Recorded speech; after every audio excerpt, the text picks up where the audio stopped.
So, what is divine providence? In Catholic teaching, divine providence means that God lovingly cares for his creation and guides all things according to his wisdom and his plan.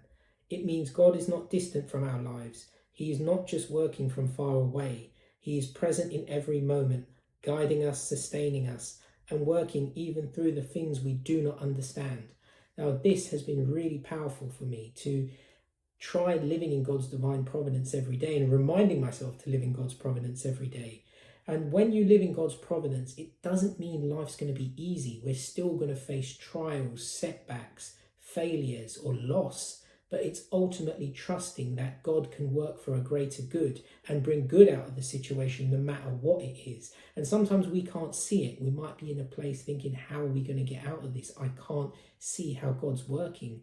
But it's trusting that God can use that situation.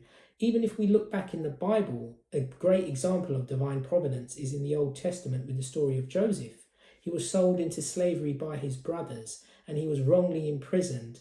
And for that whole chunk of years where his life felt like it had no meaning, I've lost my family, I'm wrongly imprisoned, but yet God used it for a greater good. He raised him up, and also he was the one who saved his family from famine.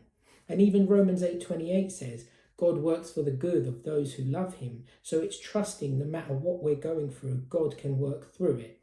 Now, we need to do our part. This is the most important bit about divine providence. It's not that we sit on the fence and say, God, take complete control. I'm not going to do anything. We need to do our part to make the decisions, take the first step, and trust that God will work through it.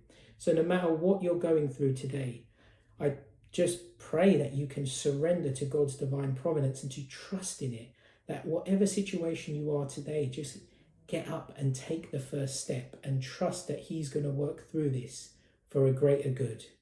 Amen.